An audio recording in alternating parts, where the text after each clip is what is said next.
কি অলক্ষণে কথা রে বাবা, এখনো অব্দি এক ফোঁটা বৃষ্টির দেখা নেই। গায়ে ভর্তি ঘামাচি বেরিয়ে গেল, হাত পা মাথা সব গরমের জেরে পুড়ে গেল গা। শুধু গা হাত পা পুড়ে যাওয়াটাই দেখলে বউ, মাঠের ওই সবুজ ফসলগুলা আজ রোদে পুইরা একেবারে কালো হইয়া গেল, সেইগুলো তোমার চোখে পড়লো না? এইরকম অলক্ষণে গরমকাল আমি এর আগে কোনো বছরই দেখি নাই। আমিও তো দেখিনি গো, সেই ভয়ে আমার হাত পা শুকিয়ে যাচ্ছে।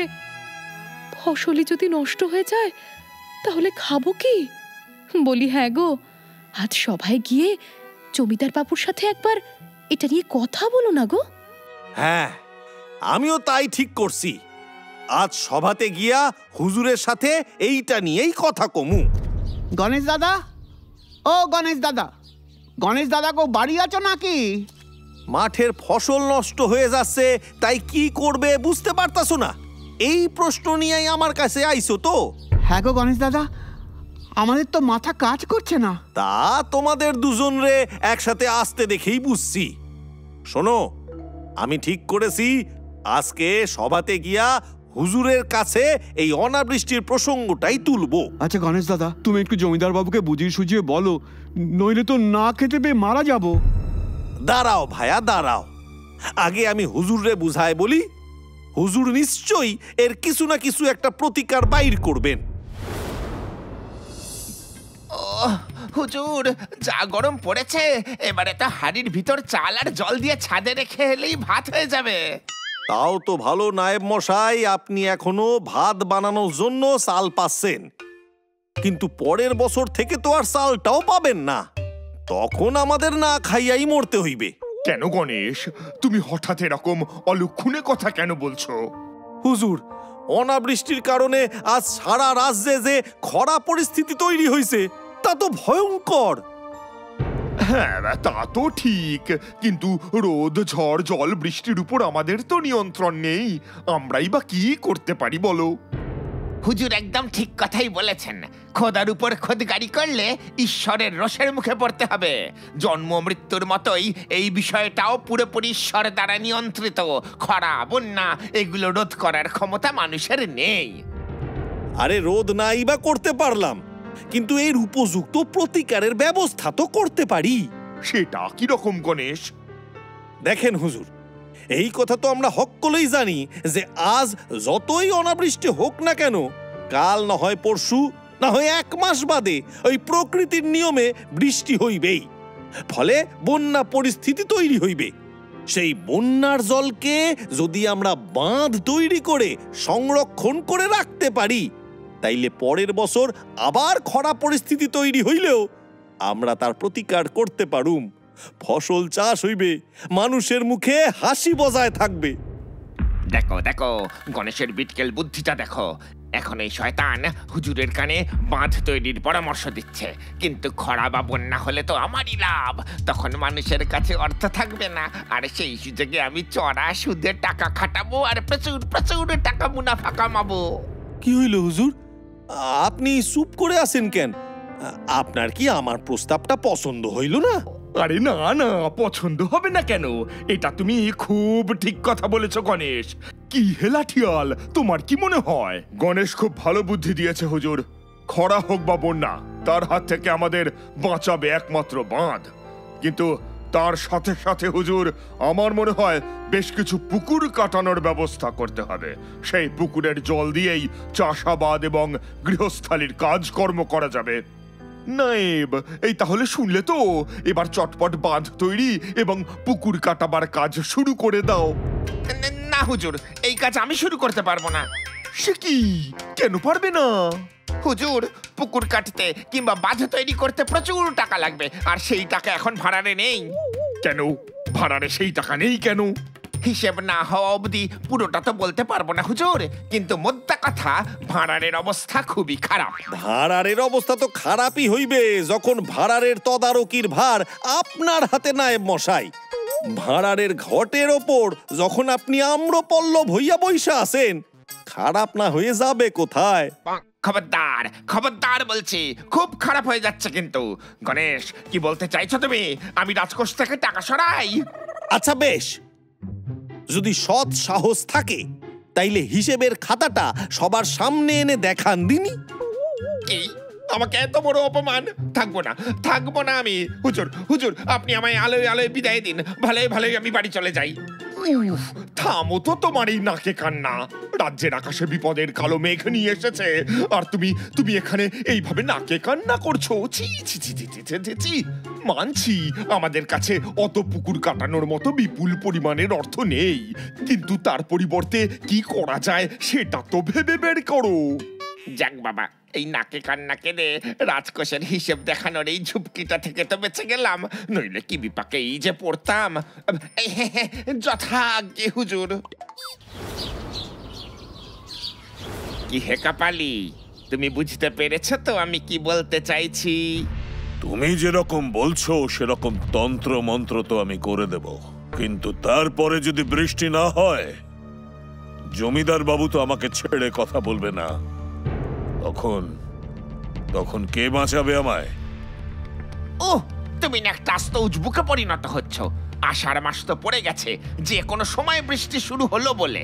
আমি শুধু চাইছি তুমি এই 2-1 দিনের মধ্যে বৃষ্টি পড়ার যোগ্যটা শুরু করে দাও, যাতে এর পরে যখন প্রাকৃতিক নিয়মে বৃষ্টি পড়বে, হুজুরের মনে হয় যে এই বৃষ্টি তোমারই যজ্ঞের ফল।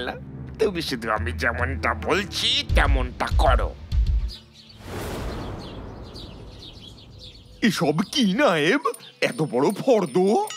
যজ্ঞটাও তো সেরকম বড় হুজুর। এ তো কোনো যে সে যজ্ঞ নয়, বরুণ দেবকে তুষ্ট করার যজ্ঞ। যজ্ঞ হবে মাটিতে।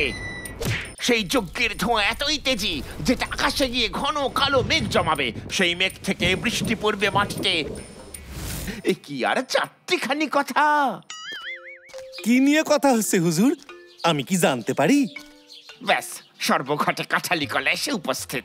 গণেশ, এই তুমি এসেছো, ভালো করেছো। এই দেখো, নায়েব আমার হাতে যজ্ঞের বড় ফর্দ ধরিয়ে দিয়েছে। কিছু মনে না করলে হুজুর, এই অধম কি ওই ফর্দটা একবার চোখের দেখা দেখতে পারে? হ্যাঁ, নিশ্চয়ই, কেন পারবে না? 200 কিলো গাওয়া ঘি, 300 কিলো আতপ চাল, 500টা ধুতি, 1000টা শাড়ি। ওরে বাবা রে! হুজুর, একটা কথা কই, এইসব কেনাকেটা করতে যা খরচ হইবে, তা দিয়া হাসতে হাসতে গোটা 10 পুকুর আর গোটা 10 ইদারা খোরার কাজ হইয়া যাইতে পারে। এই চুপ করো তো, তুমি একটা আস্ত নাস্তিক। তুমি পুজো আচ্ছার কি বোঝো? হ্যাঁ, আপনার মতো হয়তো অত বুঝি না, কিন্তু যেইটুকু বুঝি তাতে এইটা আমার কাছে জলের মতো পরিষ্কার যে এই যে কাঠ আর ঘি দিয়া বৃষ্টি হইবে না, হবে শুধু পয়সার শ্রাদ্ধ পিণ্ডি। হুজুর, আপনি কিন্তু গণেশকে চুপ করতে বলুন হুজুর, নইলে আমি কিন্তু আমার মাথাকে আর হিমবাহের মতো ঠান্ডা রাখতে পারবো না। আচ্ছা, ঠিক আছে, কিন্তু গণেশ, আগেকার দিনে তো এইভাবেই কাজ হতো। আগেকার দিন বলতে সেটা ছিল সত্য যুগ। তখন হয়তো হইতো হুজুর, কারণ তখন সাধু সন্ত্ররা এইরকম নকল ভেষধারী তান্ত্রিক বা কাপালিক ছিলেন না। শোনো গণেশ, তুমি স্বামী কুচুটেনন্দের ক্ষমতার কথা কিচ্ছু জানো না। তিনি যুগ যুগ ধরে বহু অসাধ্য সাধন করে আসছেন। ও তাই বুঝি আপনার কুচুটেনন্দ এই এত উপকরণের ফর্দটা হুজুরের হাতে ধরায় দিলেন? তাইলে তো কুচুটেনন্দ কি অসাধ্য সাধন করছেন সেই ফর্দটাও ধরাইতে হইবে না মশাই। এই মেরেছে গণেশ, তো দেখছি এইভাবে কথার মার প্যাচে আমাকে মেরেই ফেলবে। না না না না না না, একবার যদি গণেশের প্যাচে আমি ধরা পড়ে যাই, তাহলে আমার বা হাতের উপরি রোজগারটা পুরোটাই বন্ধ হয়ে যাবে, আর হুজুরের সামনে আমার হাড়িও ভেঙে যাবে। আচ্ছা হুজুর, তাহলে আপনি আমাকে এখন ছেড়ে দিন, আমি গিয়ে স্বামীজিকে বারণ করে দিয়ে আসি। কিন্তু হুজুর, আপনি একটা কথা ভেবে দেখুন, গণেশের বুদ্ধিতে গিয়ে যদি পুকুর আড়ি দ্বারা কাটতে শুরু করি, তাহলে কিন্তু জল পেতে পেতে অন্তত 10 থেকে 12 দিন সময় লাগবে, আর যজ্ঞ করলে আপনি হাতে নাতে তৎক্ষণাৎ ফল পেয়ে যেতেন। না না না না না না, রাজ্যে বৃষ্টির আকাল এইরকম ভয়ঙ্কর পর্যায়ে পৌঁছেছে যে আমি এতদিন অপেক্ষা করতে চাই না। এই নায়েব, এই তো তুমি যজ্ঞের ব্যবস্থা শুরু করো, আমি কাল পরশুর মধ্যেই যজ্ঞ করাতে চাই। হ্যাঁ, যথা আজ্ঞা হুজুর। ওম বরুণ দেবায় নমঃ, ওম ওম বৃষ্টিয়ায় নমঃ ওম বরুণ দেবায় নমঃ। সে কি গো, তুমি জমিদারের এত কাছের মানুষ হয়েও জমিদারের যোগ্য দেখতে গেলে না? দূর দূর, পয়সা নষ্ট কইরা ওই সমস্ত ওই কাঠ আর ঘি পোড়া দৃশ্য দেখার কোনো শখ আমার নাই। চারিদিকে এই খরা পরিস্থিতি থেকে মানুষরে মুক্তি দিতে দরকার ছিল ইদারা খোড়া কিংবা পুকুর কাটার। তা না কইরা জমিদার বাবু ওই শয়তান নায়েবের বুদ্ধিতে কান দিয়া পূজা আচ্ছা করতে বসি গেলেন। তা তুমি ওখানে ছিলে কি করতে? জমিদার বাবুকে একটু বোঝাতে পারলে না? সে চেষ্টা আমি কম করিনি বউ, কিন্তু উনি যদি আমার কথা না শুনেন তাইলে আমি কি করতে পারি বলো? ঠিক আছে, শুনলো না, জমিদারের রাজ্য, জমিদারের অর্থ, তিনি যেভাবে খুশি খরচ করবেন, আমার কি? কিন্তু শেষে যখন ঠকবেন তখন বুঝবেন এই গণেশের কথা বাসি হলে কেমন খাটে। জমিদার বাবু, যজ্ঞ সম্পূর্ণ হলো। আচ্ছা আচ্ছা, বেশ বেশ, তাহলে এবার বৃষ্টি নামবে তো?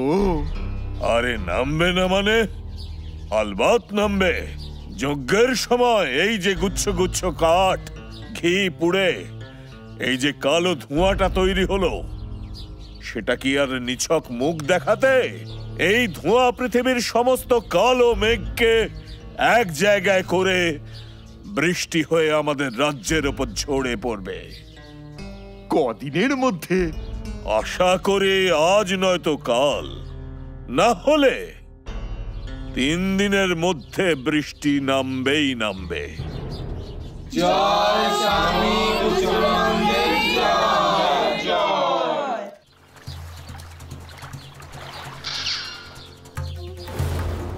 এই কপালি, দাঁড়াও দাঁড়াও বলছি। তুমি কি ভেবেছো নায়েবের চোখে ধুলো দিয়ে তুমি এই গ্রামে থাকতে পারবে? আমায় ছেড়ে দিন নায়েব মশাই, আমায় ছেড়ে দিন। পালাচ্ছ কোথায় বেয়াদব? যজ্ঞ করার পর আজ 2 দিন হয়ে গেল, কিন্তু বৃষ্টি তো দূর, আকাশে এক ফালি মেঘের পর্যন্ত দেখা পাওয়া যায়নি। এই ভয়ে তো আমি তোমাকে আগেই বলেছিলাম নায়েব মশাই, আমি এই কাজ পারবো না, কিন্তু তুমি জোর করাতেই আমি। ঢং দেখে আর পাচ্ছি না। তুমি কি বাচ্চা ছেলে যে আমি তোমাকে ভাত মেখে খাইয়ে দিলাম আর তুমি খেয়ে নিলে? তোমার কি দরকার ছিল অত বড় মুখ করে হুজুরকে বলার যে 3 দিনের মধ্যেই বৃষ্টি হবে? না মানে শোনো, কালকের মধ্যে বৃষ্টি না নামলে হুজুর তোমাকে তলব করবেন। তখন তুমি কি বলবে সেটা আমি তোমাকে শিখিয়ে দিচ্ছি, শোনো। মানে বলছি নায়েব মশাই, এইসব কথাগুলো আমাকেই বলতে হবে? হ্যাঁ, তোমাকেই বলতে হবে। কেন, মোটা টাকা দক্ষিণা নেওয়ার সময় মনে ছিল না? যাব বাবা, এ তো সব বেটাকে ছেড়ে দিয়ে বেড়ে বেটাকে ধর। কি হলো নায়েব? তোমার আনা কাপালিক তো বলেছিল যজ্ঞের 3 দিনের মধ্যেই বৃষ্টি নামবে, কিন্তু 5-5টা দিন কেটে গেল, কই বৃষ্টি তো নামলো না। যাও সেই কাপালিকের কাছ থেকে কারণটা জেনে এসো। আমার কাছে যাওয়ার প্রয়োজন নেই হুজুর, আমি আপনার মন পড়তে পেরে নিজে নিজেই এসে উপস্থিত হলাম। বলুন বলুন, আপনি কি জানতে চান? এই মানে কাপালিক বাবু, আপনার কাছে আমার একটাই প্রশ্ন। আপনি বলেছিলেন যজ্ঞের 3 দিনের মধ্যেই বৃষ্টি হবে, এখন তো 5-5টা গোটা দিন কেটে গেল, তবু বৃষ্টি নামলো না কেন? আমি তো আপনারে আগেই কইছিলাম হুজুর, এই সমস্ত যজ্ঞ টজ্ঞ কইরা কোনো লাভ হইবে না, এইগুলা হইল শুধু পয়সা নষ্ট। এই রাজ্যে বৃষ্টি কি করে হবে হুজুর? আমি গণনা করে দেখেছি, এই রাজ্য অনাচারে অনাচারে ভরে গেছে, মানুষের পাপের ঘোড়া প্রায় পূর্ণ হয়ে গেছে। অনাচার? কিসের অনাচার? আপনার রাজ্যে অধিকাংশ মানুষ প্রচন্ড মিথ্যা কথা বলে, তাই বরুণদেব ক্ষেপে গিয়ে এই রাজ্যের ওপর দিয়ে যাতায়াত বন্ধ করে দিয়েছেন। কি বলছো তুমি কাপালিক? আমার রাজ্যের লোকেরা মিথ্যে কথা বলে? ছি ছি ছি ছি ছি ছি ছি, এ তো ভারী অন্যায়। লাঠিয়াল, শোনো, আদেশ করুন হুজুর। শোনো লাঠিয়াল, সারা রাজ্যে ঢেঁড়া পিটিয়ে দাও। আমার রাজ্যে কেউ যদি মিথ্যে কথা বলে তবে তার মৃত্যুদণ্ড নিশ্চিত। ভেবেছিলাম একটা কথাও কইব না, চুপ করেই থাকবো, কিন্তু চোখের সামনে যা কিছু অন্যায় হচ্ছে তা দেখে আর চুপ থাকতে পারতাছি না। আপনি কি মনে করছেন হুজুর আইন করলেই সবাই সত্যি কথা কইবে? আইন কইরা আপনি কাউরে দিয়া সত্যি বলাইতে পারবেন না হুজুর। এইটা মানুষের অন্তর থেকে আসে। মানুষের ভালো হয় তার ভেতরে সত্যের জোরে। এই এই আমার সাদা ধুতিতে কাদা লাগানোর চেষ্টা করে তুমি নিজেকে ভীষণ চালাক মনে করছো, তাই না? না হুজুর, আমি নিজেরে কখনোই চালাক বলে মনে করি না, কিন্তু আপনার ভুলগুলা চোখে আঙুল দিয়ে দেখিয়ে দেওয়াটারে আমি আমার কর্তব্য বলে মনে করি হুজুর। কি তুমি আমার ভুল ধরবে? তুমি জমিদারের ভুল ধরবে? এত বড় সব জানতা হয়ে গেছো। গণেশ, এবার তুমি তোমার এই ব্যবহারের শাস্তি পাবে। আগামী 2 মাস আমি তোমার মুখ পর্যন্ত দেখতে চাই না। যাও, সভা থেকে বেরিয়ে যাও, যাও। খুব ভালো করেছেন হুজুর, খুব ভালো করেছেন। গণেশ খুব বার বেড়েছিল। গণেশ দাদা, ও গণেশ দাদা, কোথায় গেলে? কি ব্যাপার, এত চেঁচামেচি কিসের? একদিকে তো ভগবানের মার, এক ফোঁটা বৃষ্টির দেখা নেই, আর ওদিকে জমিদার বাবু খেপে গেছেন। জমিদার বাবু তার বাড়ির ফটকের কাছে একটা ফাঁসির মঞ্চ তৈরি করেছেন, সেটা পাহারা দিচ্ছে লাঠিয়াল এবং তার কয়েকজন সাঙ্গপাঙ্গ। তাই নাকি? জমিদার বাবু আদেশ দিয়েছেন, প্রশ্নের উত্তর না দিয়ে কেউ সেই ফটক দিয়ে যেতেও পারবে না, আসতেও পারবে না। সব সময় প্রশ্নের সঠিক উত্তর দিতে হবে, আর যদি কোনোভাবে উত্তর মিথ্যে প্রমাণিত হয় তবে সঙ্গে সঙ্গে তাকে ফাঁসিতে ঝোলানো হবে। ওরে বাবা, 2 দিনে এত কিছু হইয়া গেছে? হ্যাঁ গণেশ দাদা, প্রাণের ভয়ে গ্রামের মানুষরা তো ঘর থেকে বেরোনোই ছেড়ে দিয়েছেন। আচ্ছা তুমি বলো, এইভাবে কি বাঁচা যায়? সবই তো বুঝলাম, ব্যাপারটা তাইলে আমারই দেখতে হচ্ছে। এই যে গণেশ, কোথায় যাচ্ছ তুমি? আমি যাচ্ছি ফাঁসি কাঠে ঝুলতে। গণেশ, আমার কি জানি মনে হচ্ছে তুমি মিথ্যে কথা বলছো। আমি যদি মিথ্যে কথা কইয়া থাকি তাইলে এক্ষুনি আমারে ফাঁসিতে সরায় দেন। না না না না না, তাহলে তো তোমার কথাটাই সত্যি হয়ে যাবে। বাবা, এত সত্যি মিথ্যে আমার সব গুলিয়ে যাচ্ছে। আমি এর বিচার করতে পারবো না। তুমি বরং হুজুরের কাছে চলো। কি হইল হুজুর? আমার ফাঁসির বিচার করতে আপনার এত সময় লাগতাছে কেন? গণেশ তো ঠিকই বলেছিল, এইভাবে আইন করে কাউকে সত্যিবাদী করা যায়? সত্যটা আসে ভেতর থেকে। কি হইল হুজুর? আমার কাছে কিন্তু অত সময় নাই। আপনি বিচার করেন, নাইলে আমি নিজেই গিয়ে ফাঁসিতে গিয়ে ঝুলে যাব। না না গণেশ, আজকে তোমার সামনে স্বীকার করতে আমার কোনো দ্বিধা নেই যে সেদিন আমি ভুল বলেছিলাম। আমায় তুমি ক্ষমা করে দাও গণেশ, তুমি আমার চোখ খুলে দিয়েছো। আপনি যদি নিজের ভুল বুঝতেই পারেন হুজুর, তাইলে আমার আগের দেওয়া প্রস্তাব মতো গ্রামে পুকুর খননের কাজ শুরু করেন। আর আপনার পাশে যে লোকটা দিন রাত আপনারে মিথ্যা বলে বিভ্রান্ত করতেছে, তারে শায়েস্তা করেন হুজুর। পাজি নায়েব, হুজুর আমায় ক্ষমা করে দিন হুজুর, আমার কোনো দোষ নেই, সব দোষ ওই কাপালিকের। কিন্তু ওই পুকুর খনন না করে আমাকে যোগ্য করতে উস্কেছিল কে? ওই কাপালিককে এখানে নিয়ে এসেছিল কে? মানে হুজুর আমি। তাহলে এবার সব অপকর্মের দায় মাথায় নিয়ে শাস্তি তো তোমায় পেতেই হবে নায়েব। যাও, এবার কোদাল নিয়ে মাটি কুপিয়ে পুকুর খোঁড়া শুরু করো।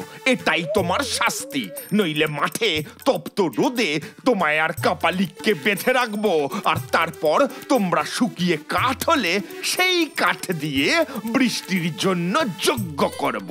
হ্যাঁ, ওরে বাবা রে, পালাই রে।